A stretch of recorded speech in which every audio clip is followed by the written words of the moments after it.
Welcome to Global Connections with Robert Siegel, presented by the American Friends of Rabin Medical Center. Our monthly Leaders Forum addresses vital issues facing society, the economy, real estate, medicine, technology, and science. My name is Dr. Joshua Plow. I'm the Executive Director of American Friends of Rabin Medical Center, a 501c3 National American charitable organization based in New York City. We at AFRMC represent Israel's premier hospital, Rabin Medical Center in Petah Tikva and Greater Tel Aviv, the leading institution named in honor of Prime Minister Yitzhak Rabin. The hospital is a model of coexistence, as it serves 1 million patients annually from all ethnic and religious backgrounds with the same compassionate care. Please support our mission. Join our community of friends. Visit American Friends of Rabin Medical Center via our website and social media outlets on Twitter and Instagram, LinkedIn and YouTube, and on our Facebook page and discussion group. Our host and moderator for Global Connections is Robert Siegel, former host of All Things Considered on National Public Radio for 31 years. Over the course of an hour each month, Global Connections features guests who Robert Siegel interviews as they explore important issues in our world. Today's Global Connections topic is America's race crisis, what to do about it. Thank you to our very special guest, Professor Eddie Glaude of Princeton University, Professor Annette Gordon-Reed of Harvard University, and Rabbi David Saperstein of the Religious Action Center. And now, Global Connections with Robert Siegel. Thank you, Josh. This past year has felt like a national stress test. We've been tested by the pandemic, by the economic crisis that it wrought, by the social isolation imposed by public health measures, and by the strains of political differences and racial differences. In 2020, it was unmistakable that Black and white Americans still experience American life differently and unequally in their encounters with police, in who has the jobs that you can do from home and who has to venture out into public spaces, in the risk of infection, severe illness, and death, and in the question of whose votes are more likely to be challenged. Half a century ago, a presidential commission warned America might divide into two radically unequal societies, one Black and one white. We have come a long way since then, I'd say, but we clearly have a very long way to go. How do we do that? Well, we have a panel today that's exceptionally qualified to address that very question. Our first panelist is Professor Eddie Glau, Jr., Chair of African American Studies at Princeton. He's the author of such books as Democracy in Black, How Race Still Enslaves the American Soul, and In a Shade of Blue, Pragmatism and the Politics of Black America. Professor Glaude, welcome, and thank you for joining us today. It's my pleasure. I mentioned earlier some of the ways in which whites and Blacks experience American life differently. Thinking of the past year of pandemic closures, protests, how would you describe this past year for African Americans? Well, it's been a time of a kind of racial reckoning, a kind of broader sense that the country stood at a kind of crossroads, if that makes sense. We are dying disproportionately because of the global pandemic. The economic impact has been clearly felt. So the fact that the economy is in tatters, we're disproportionately represented among those who are considered essential workers. Our housing insecurity has been kind of made explicit. The healthcare disparities that are rooted in kind of racial inequality have been made explicit. And you combine that with the fact that the police, even in the midst of a pandemic, are still killing us in some ways. It has been a moment of profound trauma and reckoning in some ways. Yeah. Well, I have a question for you to.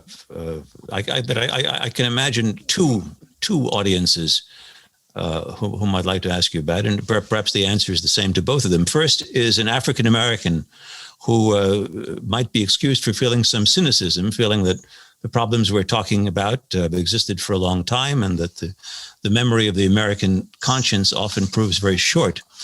And second is an audience of white Americans who feel truly disturbed by the inequalities displayed by the past year, but wonder what can we do, what causes can we support that are likely to not just make us feel virtuous, but actually lead in the direction of societal change. So the answer for both is, what do we do? First, if the answer is different, to our Black viewer.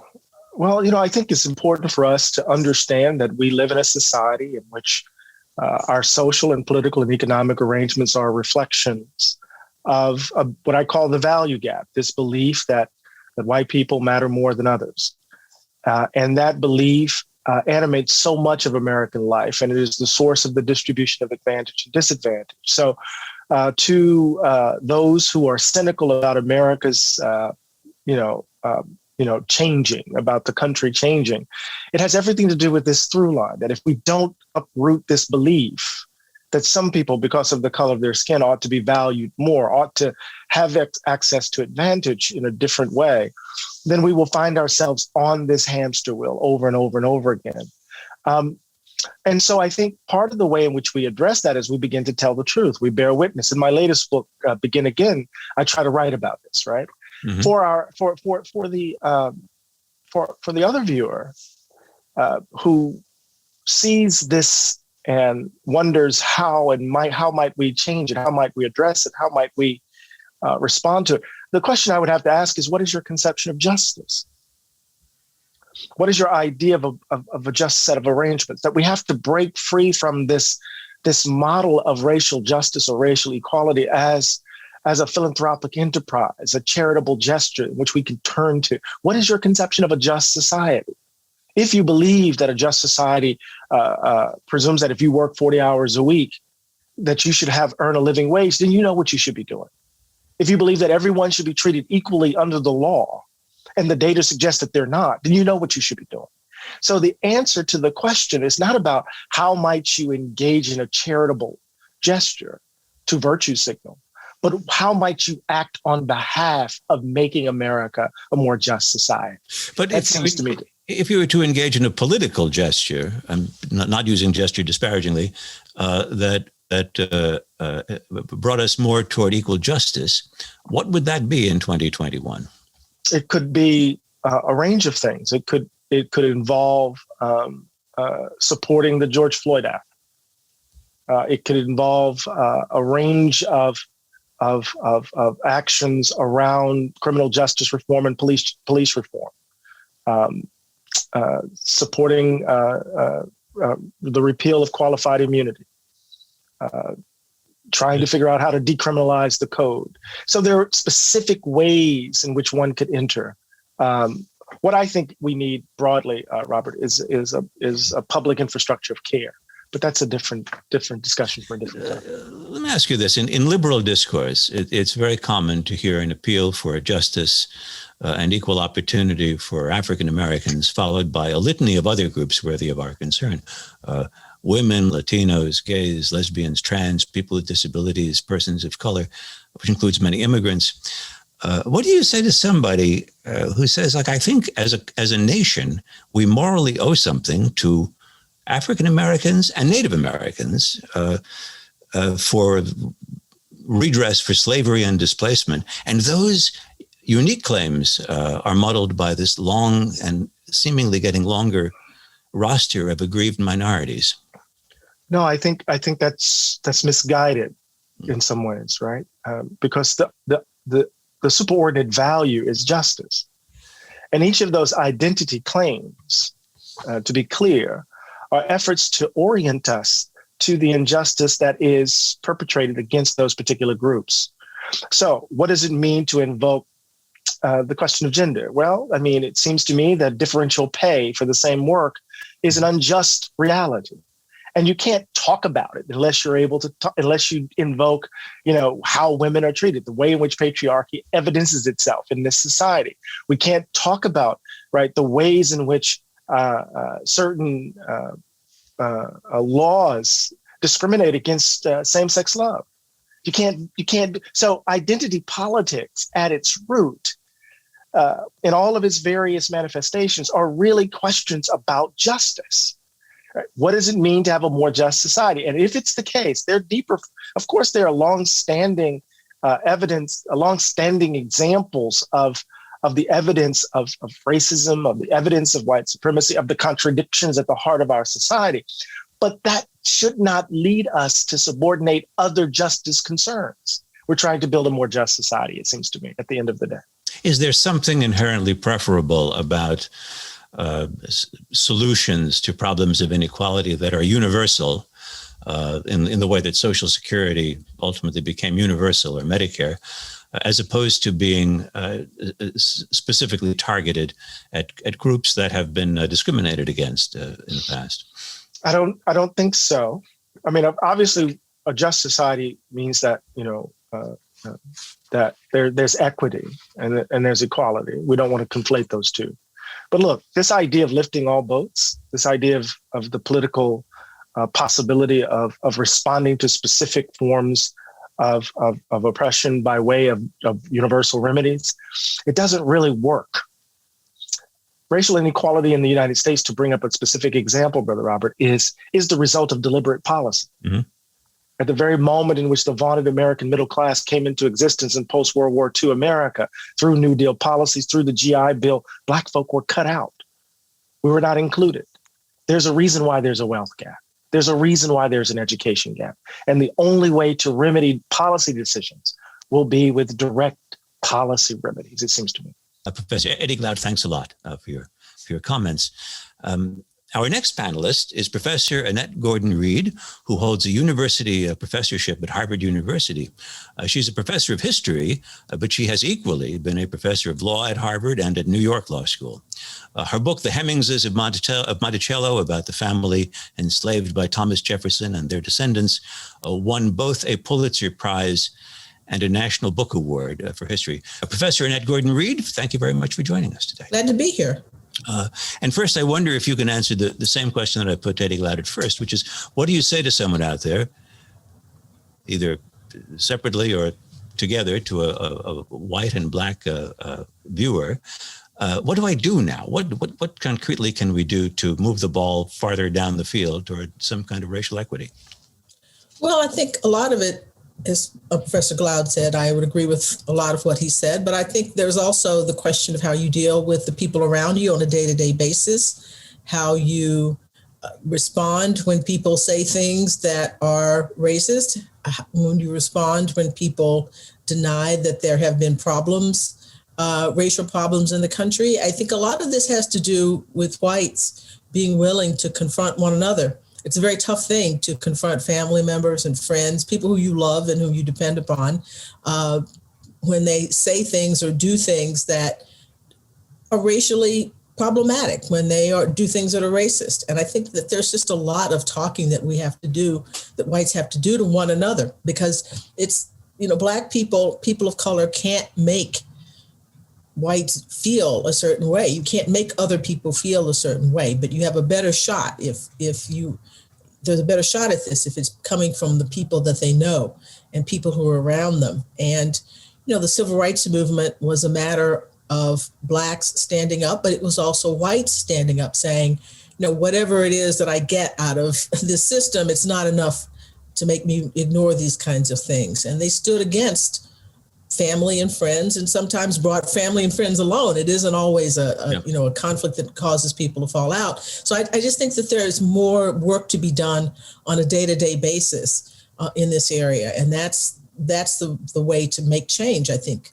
And on a political basis? On a political basis, getting support candidates who are anti-racist, support policies that are anti-racist, and vote, do this, become a part of the political process. I think so much of this requires people being active. So on a personal level, talking to people, as I said, but also in terms of politics, pay attention to what your political leaders say. If you see people trying to divide people on the basis of race, don't support those kinds of people. Support people who are in favor of bringing people together. Something big happened in Georgia this year. Both Senate seats went Democratic, and one of them went to an African-American man, Reverend Raphael Warnock. Do you see Georgia as a one-off development, long in the making, or are the Carolinas and the Gulf Coast states capable of similar changes? Or my home state, Texas. I mean, they tried really, really hard with that. I don't think it's a one-off. I think this was an inspirational moment. And I think Stacey Abrams and the many people who worked with her really showed people how to do it. And it's likely that this is something that could be replicated in other places. And people will certainly try to do it because it seemed miraculous. And all things sort of came together on that particular point. But I do think that this might be important for the future. We've just had a change of presidents this year, and it reminded me when I just read your most recent book, which is probably about the most disastrous change of presidents that the country has ever had. It's you wrote the Times book series on the American president's book on Andrew Johnson. Yes. Who succeeded Abraham Lincoln, of course, and who gutted everything in Reconstruction that might have led to some racial justice. We may not have that big an item on our agenda right now, but how important is it for who's in the White House, with or without a majority in the Congress? How important is that element of national leadership? Well, I think Johnson's situation showed it's very, very important because the president is seen as a symbol of the nation. It's the bully pulpit. That's a cliche, but it's the truth. The president is there in front of everybody. And the kind of leadership that the president exercises is important. It wasn't just that Johnson tried to destroy everything that the Congress was doing in order to bring Black people into citizenship. It's that people saw him doing it. There were letters from people in the South who said, we would have accepted whatever terms the North gave us, but he gave us hope for a white man's government. So even if it was the Republicans beat him back and they overrode vetoes and so forth, but it was the symbol of a president standing there saying, we're not going as far as these people want us to go, that emboldened lots of people around the country. So the president, just as John Kennedy was seen as sending lots of young people into public service, inspiring people to do that. What the president does really, really matters. How he talks, how or she talks, maybe one day, really counts. And that's, leadership really matters. So, even if the president is not winning all of the battles, the way he conducts himself is important to the people who are watching. The Centers for Disease Control reported recently on the decline of life expectancy in the first half of last year, the beginning of the pandemic, and the numbers were just terribly discouraging. After many years of general increases for life expectancy, Americans on average lost a year. For non-Hispanic whites, the drop was 0.8 of a year, from 78.8 years to 78. For Blacks, the drop was bigger and the starting point was a lot lower, from 74.7 years to 72 years. That's almost a 3-year difference, 3 times the experience that whites experience. What is a possible solution or a set of steps that might lead to a solution to a problem that glaring? Well, it will take national action. I mean, one of the things that happened here is we saw, back to this notion of presidential leadership, there was a vacuum at the federal level, not a lot of coordination between the federal government and the states, sort of a free-for-all for states trying to get PPE and other things. There was sort of an abdication of responsibility. So what has to happen, and what seems to be happening now, is a national effort melded to state efforts to try to turn this thing around.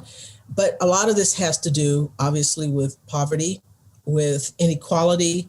It's a bigger question. The medical question is huge, obviously, but there's a bigger part of it, and that has to be addressed by addressing the question of economic inequality in this country that not only affects African Americans, obviously, and people of color, but just in general. The gap between the extremely wealthy and the extremely poor is growing, and that determines what kind of healthcare you have.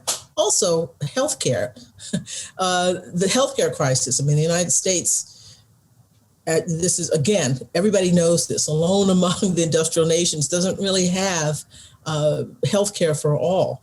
So that is something that has to be in the cards as well. We have to, there's a racial component to this, but basically the basic understanding about a right to healthcare has to be there. That's a universal solution. That's a universal we have solution. this problem. Do you see something especially attractive, perhaps just practically speaking, about universal solutions as opposed to narrowly targeted ones? Well, I think you have to do both. The advantage of universal is that you don't stir people up. I mean, everybody gets something, and that's that you begin the process of knitting the country together by people sharing something. I think that's critical, and getting used to government doing things, the things being accomplished.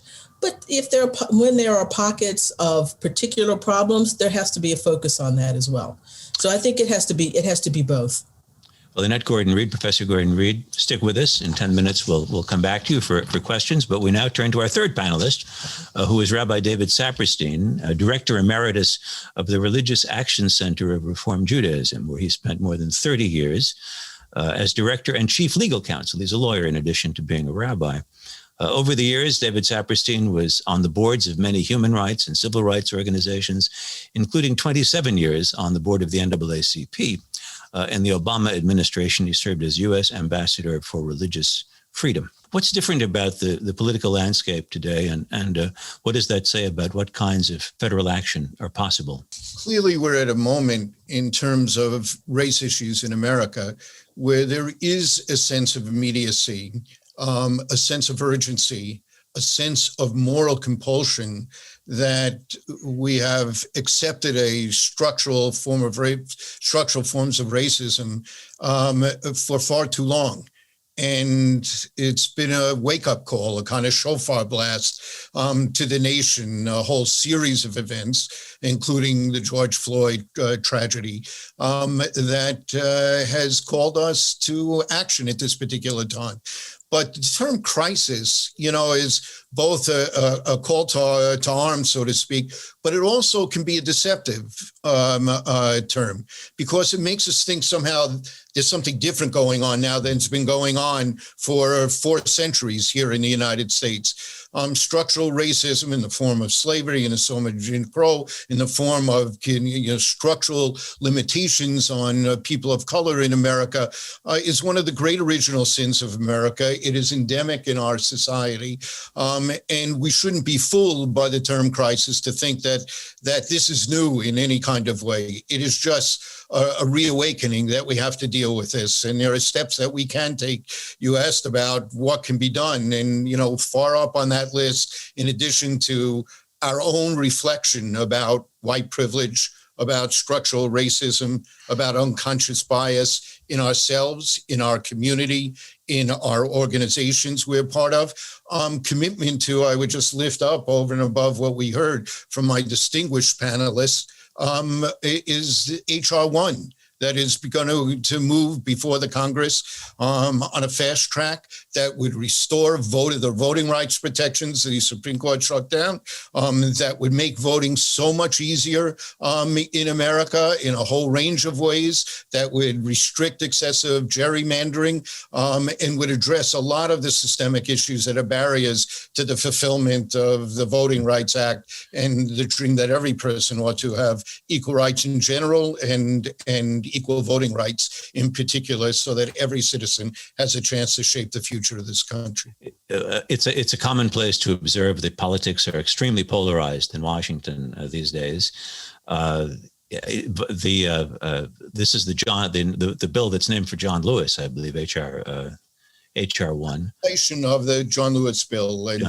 I can't imagine a bill of that sort qualifying for approval by reconciliation, which is the rule of the Senate that will permit perhaps $1.9 trillion to be spent, maybe without getting any Republican votes.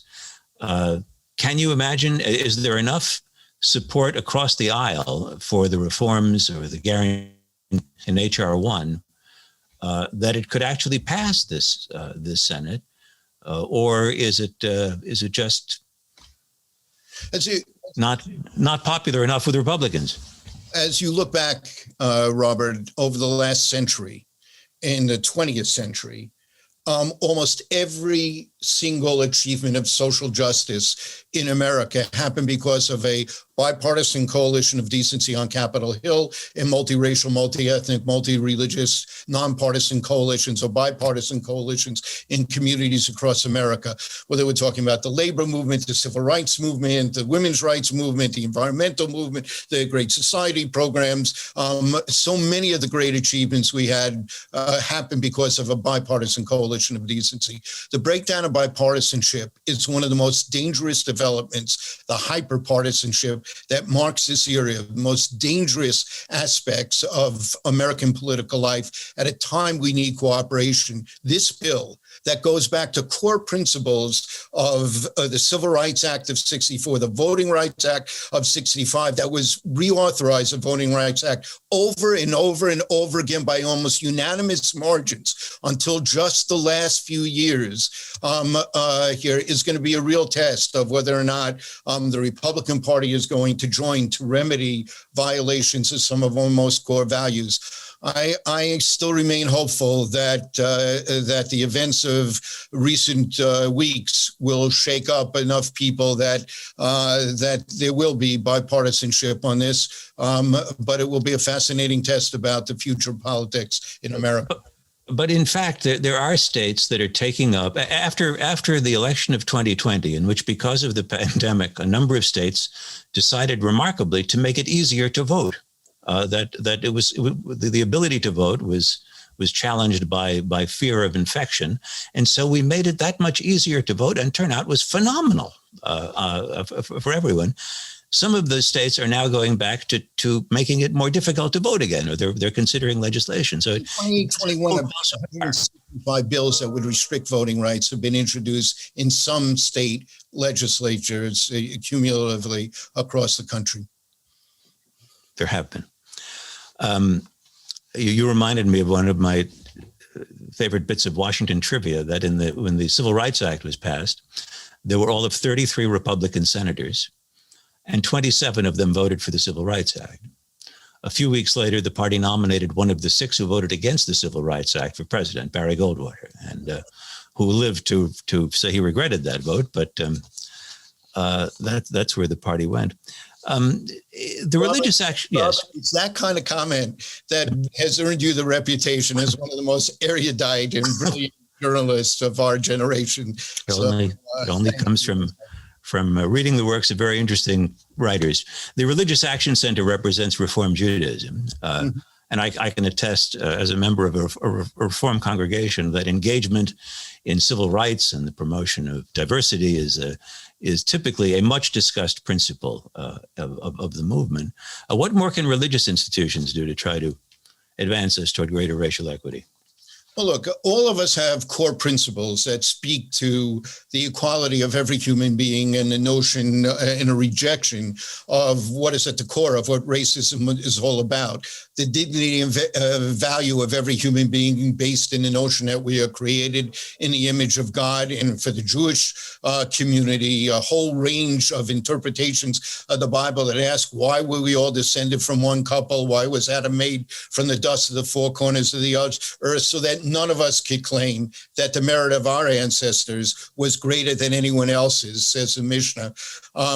We're all equal before God. Or to take the words of a classic medieval Gaude compilation, I call heaven and earth to witness that whether one be Gentile or Jew, man or woman, slave or free man, the divine spirit rests on each in accordance with their deeds. This idea is every major faith traditions has this idea of the dignity, the value, the equality of all humanity. And that is a kind of radical notion that we desperately need today.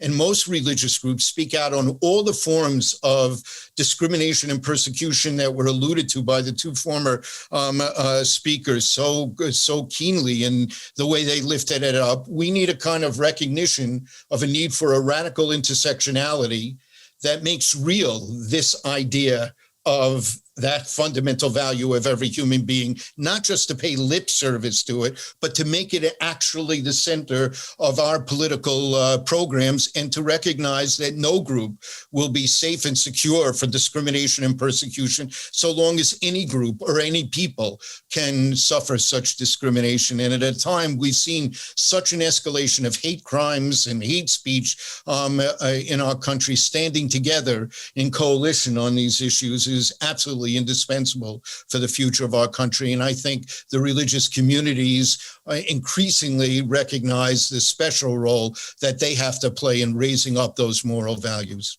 It's Rabbi David Saperstein, Director Emeritus of the Religious Action Center. And let's bring back Annette Gordon-Reed and Eddie Glaude. Here is a question from Jonathan Gerard, who asks, I wonder if the January 6th assault on Congress might become a historic event marking the end of white nationalism as a force in America, likely taking a few generations to work itself out, given how slowly social change can occur, but a significant turning point nonetheless. Was January 6th, do you think it has prospects to become a turning point that changes the thinking of many Americans? Who would like to take that one? Professor? I could start by saying, as someone who writes about the start of the country, the beginning of the country, this has been a real moment for historians who do that. I don't know that it means that it's going to disappear, because it's always been here. They've had Klan marching down the street in the 30s and so forth. I mean, it's there, but I'm hopeful that now that people see what this leads to, if we don't get to the point of trying to whitewash it, which seems to be what's happening now, I think it could be a turning point. I don't think that people should give up, should stay on it and make sure that people realize what an assault this actually was, and not to play it down in any way, but they're trying. But I think that it's for the people who really care about this country to make sure that people realize how awful that actually was. And so maybe it would be, but that could be an end result. Certainly was notable that the Confederate flag was carried in this action, and that was not haphazard. And I would want us to juxtapose what happened on January 5th with what happened on January 6th. Mm-hmm. On January 5th, we saw the certification of the election results in Georgia, where the state of Georgia that produced Newt Gingrich in Cobb County, that produced that horrific image in 1992 of Bill Clinton and Sam Nunn standing in front of Stone Mountains Correctional Center with black prisoners behind them in white prison uniforms. Mm-hmm. That January 5th announced that politics was actually dead in Georgia, that the demographic shifts were already had made themselves known, and the organizing. So juxtapose that moment, which you might read as the crown of a new America emerging, with a moment in January 6th, which were people cleaving to an America that seems to be dying. And so it's in that juxtaposition that we know, not necessarily that it might be the death knell of white nationalism in the country, but we definitely find ourselves at a crossroads where we have to choose which America we're going to embrace. David Saperstein, thoughts on that? No, I mean, January 6th was a wake-up call to us about how well organized and dangerous the far right can be.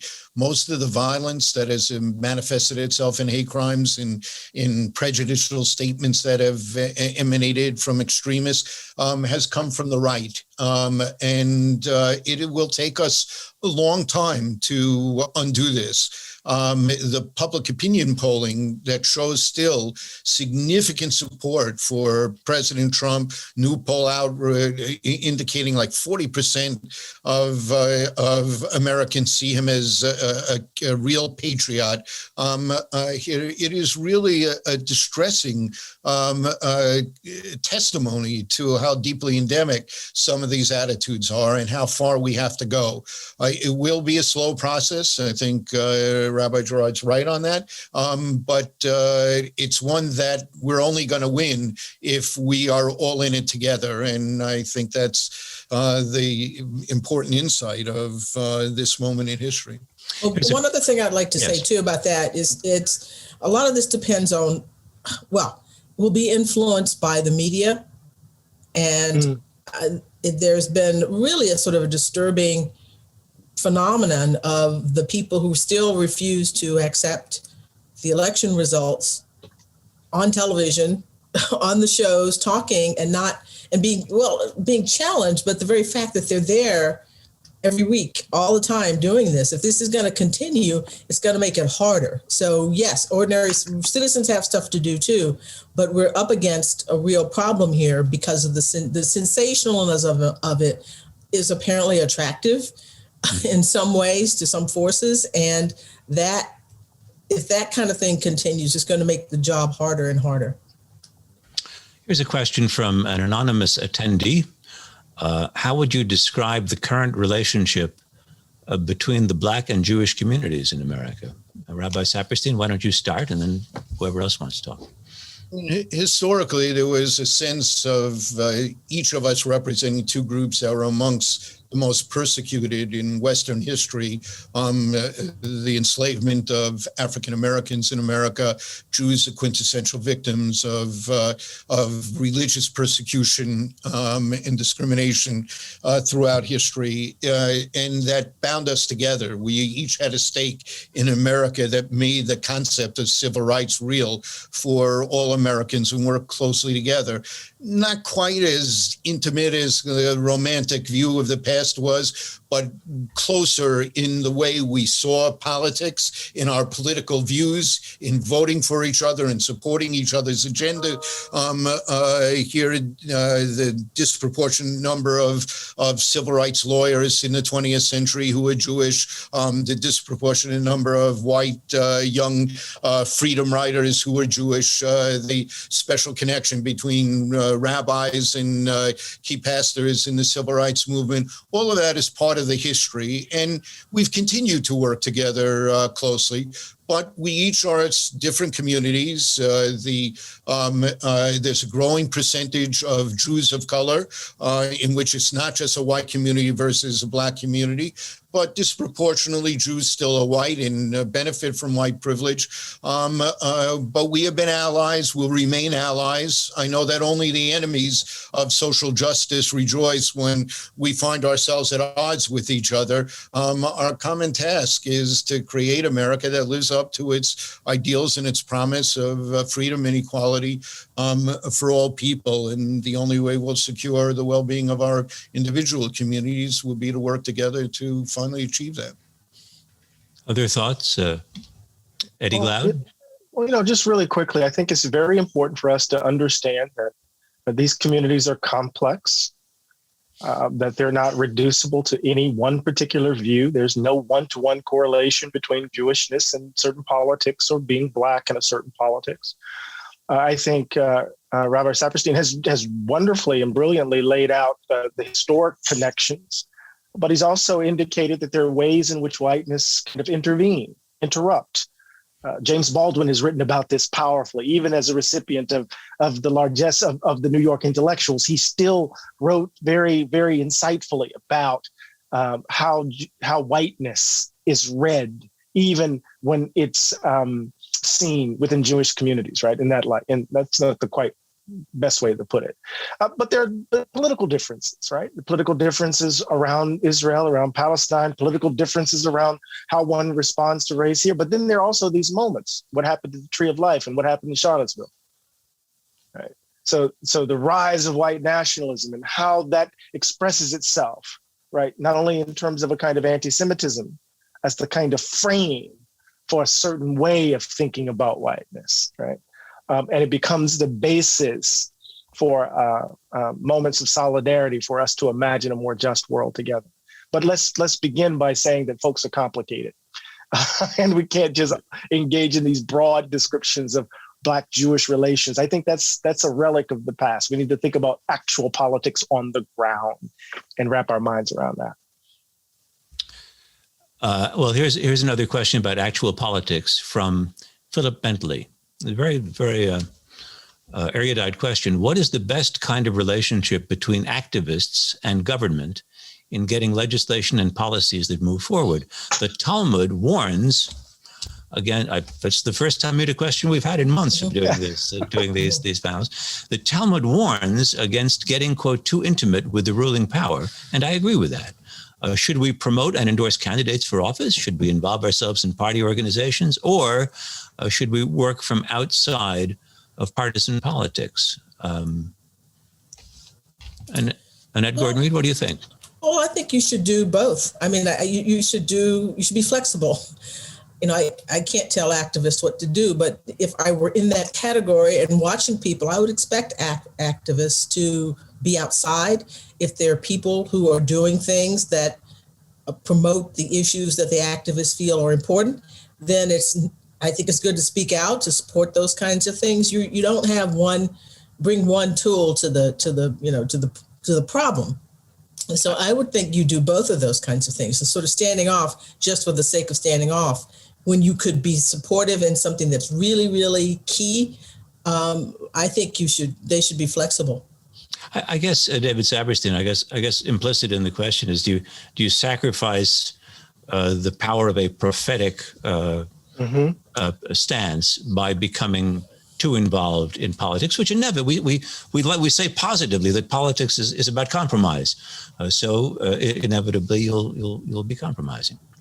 Certainly, every individual person, no matter what their religion, has not only the right, but I believe the obligation to be involved in politics. The role of religion in general has been to be a prophetic voice, a moral goad to the conscience of the country. And our separation of church and state, one of America's distinctive contributions to the thinking of political structures in the world, and a country that served us well as the most religiously diverse country on the face of the earth. That separation of church and state benefited both government and religion. It protected religion from government interference with the wall, keeping government out of religion. And it was the first country that in our First Amendment of freedom of speech, freedom of association, the right to petition the government for redress of grievances,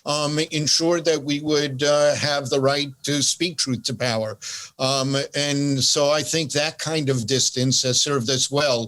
The tax laws that discourage religious groups in order to have tax benefits from getting involved in partisan politics has both, I think, served religion well, the moral discourse in America well, government well, and probably has served well the houses of worship in America, that the last thing, having enough divisions over the clergy sermons and over the hymns and over all kinds of other things, the last thing we need to is impart our partisan divisions into the religious life of our houses of worship.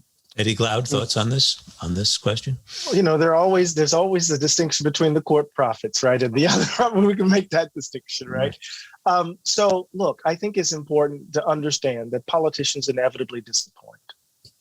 That's what they do. But politicians are also not. They are only as good as what we demand of them. So the object of our organizing shouldn't, to my mind, cannot be reduced to elections. Bob Moses, the great SNCC organizer, once told me that when elections become the object of our organizing, elections by definition demobilize us. If we win, we're demobilized. If we lose, we demobilize. So activists have to understand their role, but this is not right to diminish the importance of formal politics, of politicians themselves, right? Mm-hmm. So I think, just to echo Professor Gordon-Reed, it's both and, it's not either or. But we have to understand the impact of what it means to have our organizing efforts be centered around elections, because politicians, whatever they do, they inevitably disappoint. Annette Gordon-Reed, do you agree with Isabel Wilkerson's assertion in her book Caste that America's race problems are rooted in a caste system? Do you like the word caste as a description of where we are? Well, I wouldn't say rooted in it, because I think race from the very beginning was important. I mean, the the famous story of the 20 Africans who arrived in Jamestown. Immediately after that, they started passing laws and rules that treated them differently. They were in the same caste as indentured servants. I mean, they were both at the bottom of the rung, but whites were treated better than blacks. So there was the race question is very, very old, and it predates us. You look at Nell Painter's book, The History of White People, and Winthrop Jordan's book, White Over Black. This has been something that's been there, been a part of this for a long time. I mean, caste is another way of looking at it, but I would not substitute. I don't think that race can be taken out of it.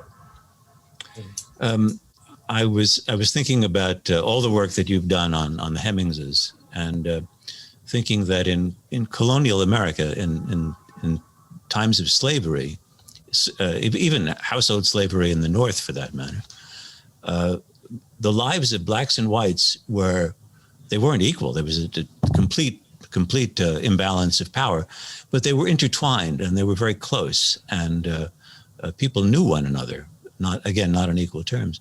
And I wondered whether today in America, whether blacks and whites know each other typically, or whether we've become more socially segregated in recent decades, and simply don't have day in, day out experiences that often, close experiences with people of another color. And is that a problem for our times?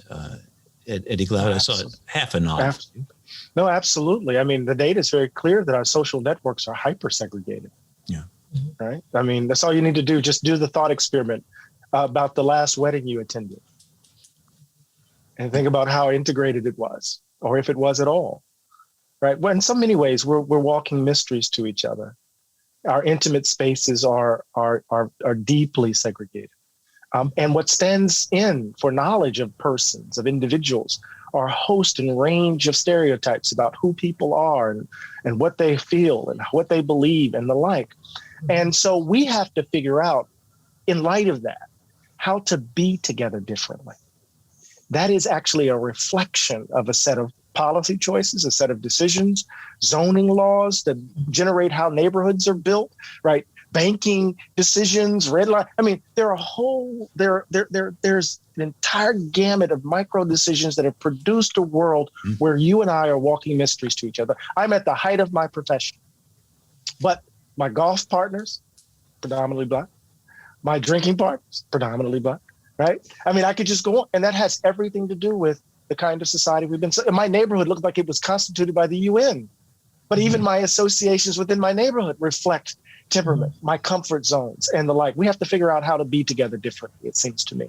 And it is key to how we imagine America differently moving forward.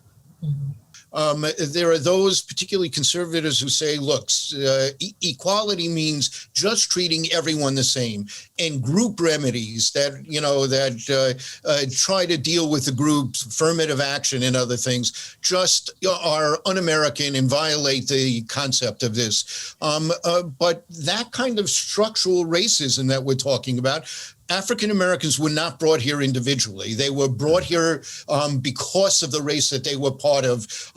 In millions of people, they're not discriminated in Jim Crow as individuals, but as a group. And group remedies have to be part of this if we're going to address it. I mean, consider just these words here in terms of group remedies. Quote, years ago, we thought equal opportunity would solve the problem of the gap between the various communities. If we've learned anything in these last years, it is that equal opportunity is not sufficient. Preferential treatment is necessary if we are to bridge the gap and catch up that percentage of our population who, through no fault of their own, and because of centuries of cultural and educational discrimination, could not compete. You know, who said those words? Martin Luther King, Jesse Jackson, Al Sharpton, Angela Davis. Actually, these are the words of late Israeli Prime Minister Yitzhak Rabin. who was explaining how Israeli society was seeking to make real the promise of equality for its citizens who had come from Arab countries and lagged educationally behind those who had come from European countries, just as today it does for the Black Jews of Ethiopia and as it does for too many Israeli Arabs. Although the medical field remains in Israel the most successfully integrated component of any Israeli profession. And this is true of the Rabin Medical Center, where a quarter of its staff, higher than Israeli Arabs in the population, and a third of its patients are Israeli Arabs. The recognition of the structural issues often requires preferential treatment, or often requires group addressing the category of those segments as a whole in society who have been structurally discriminated against. This shows it's not just America's problem, but a problem of race across the world. In this entire discussion, where are the obvious spots for progress? Where do we find things that actually cut across party lines and stand a chance of winning veto-proof majorities? First, David Saperstein, what do the polls tell us about what most Americans and their representatives are okay with doing that would be good? There's a whole range of issues. The polls indicate an overwhelming consensus that we have to deal with environmental issues and the crisis facing us, the number of the economic justice issues that we care about enjoy majority support. As I said before, on the Voting Rights Act, the last time in 2006 or 8, when it went before the Congress, it passed almost unanimously. And was signed again, reauthorized by a Republican president, which had happened before. These had been consensus issues. The question is, will the hyperpartisanship we talked about before really prevent some kind of progress being made in these issues? So it remains to be seen at this point what it will be. But I think also on the foreign policy realm, in terms of support for human rights, more assertive support for human rights in America, playing a more assertive leadership role in international organizations on COVID and other issues. These issues do enjoy significant bipartisan support. There has been some bipartisan support on the question of prisons, because conservatives think they cost too much, and people on the left who think that this is not a way, that this isn't the way to handle criminal justice. There are other ways to deal with those issues. So I don't know that works for politicians, but people who are, think tanks, things like that, there's some movement there. It's really hard to think of people coming together because one party is really sort of out there on these questions and fear their constituents, fear any kind of movement. If anybody moves to be conciliatory, they fear a backlash. So I'm not terribly hopeful about things coming together with these particular group of people before we are now. This is going to take some picking things apart here. Eddie Glaude, you were to say? Yeah, and this requires us to kind of settle down a bit and think a bit more carefully about what you mean by bipartisanship. Right? What does that look like? Are we talking about bipartisanship among politicians? Right? Or are we talking about, issues where the American public, where it's over 60, 70%? When we begin to think about, are we talking about the American public at large or writ large? Because we can talk about health care, where they stand. We could talk about student loans, where they stand. We could talk about a range of issues, right? Decriminalization of marijuana, a range of issues where the American public writ large, there's much more opportunity for what would seem to be bipartisan efforts than we actually see in our politics among politicians. And so oftentimes we have to ask ourselves, with whom are we talking about bipartisan relations? And what's the content of the positions of the folk that we're trying to work across the aisle with? in my mind, Robert, and I'll be very, to my mind, and I'll be very explicit, there are some in our politics today that are the new redeemers. And I don't think we should be dealing with them at all, because we have historical example of what it meant to compromise with the previous redeemers. And we're still living with that. And I want to say that that's not hyperbole. Remember what Ted Cruz did on the Senate floor the night after, on the day of, or the night after, or the day, I can't remember, it's right, either that night or the next day. He invoked the Compromise of 1877 as a frame for dealing with the crisis around the certification of the election. This is the compromise that ultimately completely undid what was left of Reconstruction. So some people, I don't think, I want to be clear about who are we talking about compromising with. Yeah, if I can yes. just you asked about hate crimes, and I think there is kind of a consensus about hate crimes, but divisions over what to do about them. I mean, I think there's a recognition that hate crimes are more than mere acts of violence, murders, beatings, arsons, desecration.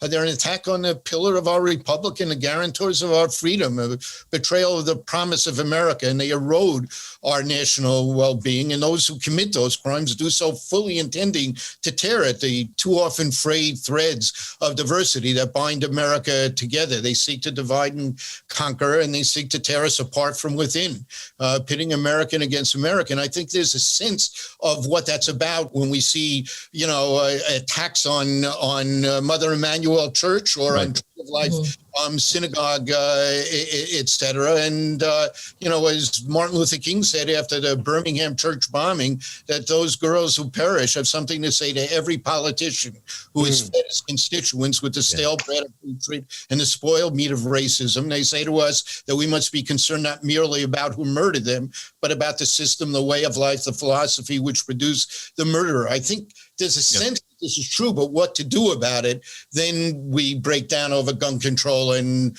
a number of other steps that have to be taken. Well, listen, I speaking of America's promise, I have promises to you guys to get to the next item on your agenda. So David Saperstein, Professor Eddie Glaude, Professor Annette Gordon-Reed, thank you all very much for talking with us today. You guys were great. Many thanks also to Joshua Plout, Nate Bonzani, and Ronnie Giuliano from American Friends of Rabin Medical Center, and our video and Zoom director, Bobby Grandone. Our program is, our sponsor of the program, is the American Friends of Rabin Medical Center, which is a 501c3 national charitable organization. It represents, in the United States, Israel's largest hospital, Rabin Medical Center in Petach Tikva in Greater Tel Aviv. Their website, by the way, is www.afrmc.org. I'm Robert Siegel, and this has been Global Connections, Navigating the New Abnormal. See you next month. Stay healthy and stay safe.